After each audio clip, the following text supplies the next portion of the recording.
Video के पसंद आने पर लाइक शेयर सब्सक्राइब करना न भूलें। वेलकम स्टूडेंट्स, ये वैल्यूएशन ऑफ गुडविल का ही है। वीडियो जो बीच में कट गया था। चलिए अगला क्वेश्चन लेते हैं हम। लेखांकन मानक डैश के अनुसार केवल क्रय की गई ख्याति का लेखा पुस्तकों में दिखाते हैं। तो सबसे पहले है कि वैल्यूएशन ऑफ गुडविल जो आप पढ़ते हैं ना, वो AS10 के अनुसार, उसको बोलते हैं अकाउंटिंग स्टैंडर्ड्स 10। इसका सही आंसर जो है ए हो जाएगा। फिर आगे है औसत लाभ के आधार पर ख्याति की गणना करनी चाहिए या की जाती है। तो इसका फॉर्मूला होता है AP into number of years purchase. तो नंबर ए दिया हुआ है हिंदी में, खरीदे गए वर्षों की संख्या गुना औसत लाभ। सही आंसर इसका ए हो जाएगा। फिर आगे है समान लाभ पर औसत लाभ का अधिक कहलाता है।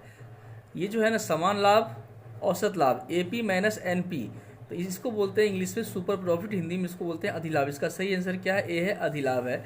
फिर आगे है कि एक संपत्ति जो 10 नंबर निम्न घटक ख्याति को प्रभावित करते हैं सिवाय, नंबर ए है व्यवसाय की प्रकृति, नंबर बी है प्रबंध की कार्यक्षमता, नंबर सी है तकनीकी ज्ञान, नंबर डी है ग्राहकों की स्थिति। इसका सही आंसर सी हो जाएगा, तकनीकी ज्ञान। ठीक है ना। फिर आगे है एक संपत्ति जो काल्पनिक नहीं है परंतु अमूर्त प्रकृति की है और उसका वसूली हो सकता है। तो ख्याति ही है, क्योंकि आप जानते हैं ख्याति अमूर्त संपत्ति है, इंटेंजिबल एसेट्स है। नंबर डी ख्याति हो जाएगा।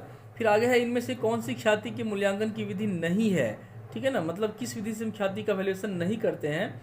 तो नंबर 1 है पुनर्मूल्यांकन विधि, नंबर बी है औसत लाभ विधि, सी है अधिलाभ विधि, डी है पूंजीकरण विधि।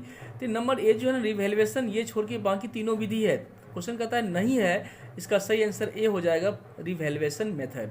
आगे ख्याति एक डैश संपत्ति है, तो ये तो आप जानते हैं मूर्त है, अमूर्त है या वैल्यूलेस है। नंबर ए है व्यर्थ, नंबर बी है मूर्त, नंबर डी है मूल्यवान। तो ये वैल्यूएबल एसेट्स है, मूल्यवान संपत्ति। इसका सही आंसर नंबर डी हो जाएगा। ठीक है ना।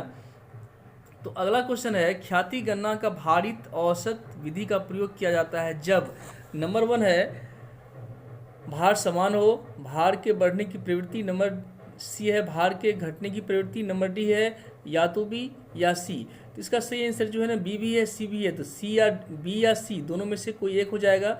सही आंसर नंबर डी है इसका। ठीक है ना। अगला क्वेश्चन है अधिलाभ विधि से आप क्या समझते हैं, मतलब SP कैसे निकालते हैं। तो AP माइनस NP, AP का मतलब औसत लाभ माइनस NP समान लाभ। इसका सही आंसर बी हो जाएगा, औसत लाभ माइनस समान लाभ। फिर अगला क्वेश्चन है ख्याति इस संभावना के अतिरिक्त और कुछ नहीं है कि पुराने ग्राहक पुराने स्थान को ही चुनते हैं। ख्याति की यह परिभाषा किसने दी है? इसका सही आंसर है लॉर्ड एल्डन ने ही इस ख्याति को इस विधि से परिभाषित किया था। अगला क्वेश्चन है पूंजीकरण विधि के अंतर्गत ख्याति की गणना की जाती है। इसका सही आंसर डी है, फॉर्मूला होता है इसका इससे पहले अभी जस्ट हमने आपको एक क्वेश्चन बनाकर दिखाया था इसी मेथड से, अधिलाभ गुना 100 बटे नॉर्मल रेट ऑफ रिटर्न। फिर आगे है जब पुस्तकों में ख्याति न हो तब और ख्याति खाता खोला जाए तो डैश खाता को डेबिट करेंगे। तो गुडविल को डेबिट करेंगे क्योंकि गुडविल तो है ही नहीं। व्यवसाय की प्रसिद्धि के मौद्रिक मूल्य को कहते हैं। इसका आंसर ख्याति हो जाएगा, क्योंकि ख्याति को ही जो हम क्या कहते हैं, व्यवसाय की प्रसिद्धि के मौद्रिक मूल्य कहते हैं। आगे है एक फर्म का औसत लाभ 60,000 है, विनियोजित पूंजी है पर प्रत्यागी दर है इतना, कुल विनियोजित पूंजी है इतना, अधिलाभ के 2 वर्षों के क्रय पर ख्याति है। आपको निकालना होगा, चलिए हम निकाल कर दिखाते हैं। ठीक है ना।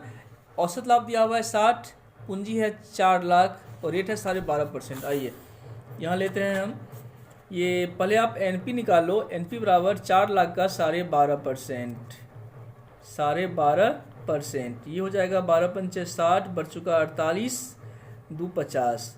ये हो जाएगा कट गया, इसका मतलब है ये हो गया 50,000। तो आप SP निकालो। SP का फॉर्मूला होता है AP माइनस NP। तो AP यहाँ पर क्वेश्चन में दिया हुआ है, 1 मिनट कितना है, AP है 60,000।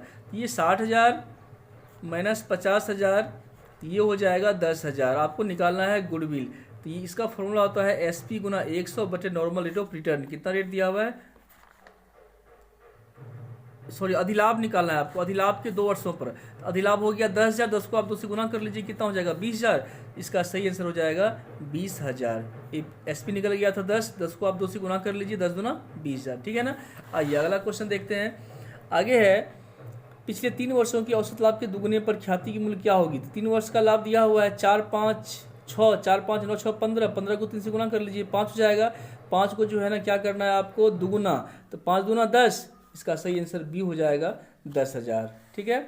अगला क्वेश्चन है फर्म ने एक अनुबंध से जिसका नवीनीकरण नहीं किया गया है बहुत अधिक अवास्तविक लाभ कमाया। ऐसी स्थिति में इस अनुबंध से कमाया गया लाभ डैश में सम्मिलित नहीं किया जाएगा। तो ऐसे कंडीशन में जो है ना इसका सही आंसर बी हो जाएगा, ख्याति की गणना, क्योंकि आपने एग्रीमेंट किया ही नहीं था, वो जो है रद्द हो गया था, फिर भी आपको प्रॉफिट हो गया, तो ये गुडविल में नहीं आएगा। आगे है, एकाकी व्यापार में ख्याति का मूल्यांकन आवश्यक नहीं है, कंडीशन है व्यापार बंद करने पर। कहने का मतलब कि एकाकी व्यापार का सारा मालिक तो एक ही व्यक्ति होता है, ऐसे कंडीशन में यदि बिजनेस को हम क्लोज कर रहे हैं तो ख्याति की जरूरी नहीं पड़ती है। अगला क्वेश्चन है, ख्याति का मूल्यांकन पिछले 5 वर्षों के औसत लाभ के 1.5 वर्षों के क्रय पर किया जाता है। 5 वर्ष का लाभ दिया हुआ है 20, 18, 9, और 2 वर्षों में जो है ना हानि हो गया 2 और 5, तो आप क्या करेंगे, सबको जोड़ लेंगे, 20, 18, 38, 38, 9, 47, 47 में जो है ना आपको 2, 5 हानि है, 2, 5, 7,000 हानि है, 7 को घटा दो तो 47 में 7 कितना हो गया, 40,000। 40 को जो है आपको गुना कर लेना है 1.5 से, तो ये होता है 1 मिनट, 40 गुना 1.5, तो 15 चुका 60, नहीं 60,000 होगा। इसमें से जो है ना 12 है, 10 है, इनमें से कोई नहीं है, इसका सही आंसर हो जाएगा इनमें से 1 मिनट जरा सा हम देख लेते हैं। 2 वर्षों में इतना इतना की हानि हुई थी, तो 40 में जो है ना आपको 5 वर्ष का लाभ है ना, 5 से भागा देना है, तो 40 भागा 5 8,000 हो गया। 8 को आपको जो है ना गुना कर लेना है, 8 गुना 1.5, तो 8 डेढ़ 12 होता है ना, ये हो जाएगा 12,000। इसका सही आंसर ए हो जाएगा कितना, 12,000। ठीक है, 12,000। फिर आगे है, डैश प्रकृति की ख्याति का स्तर उच्च होता है, तो इसका सही आंसर कुत्ता है। कुत्ता का मतलब ये होता है कि कुत्ता जो है ना अपने मालिक के प्रति वफादार होता है। ये ख्याति का जो है ना गुण दिया हुआ है। ख्याति कितने प्रकृति की होती है, यदि आप थ्योरी पढ़े होंगे ना, तो बिल्ली की प्रकृति की होती है, कुत्ते की प्रकृति की होती है, चूहे की प्रकृति की होती है, खरगोश की प्रकृति की होती है।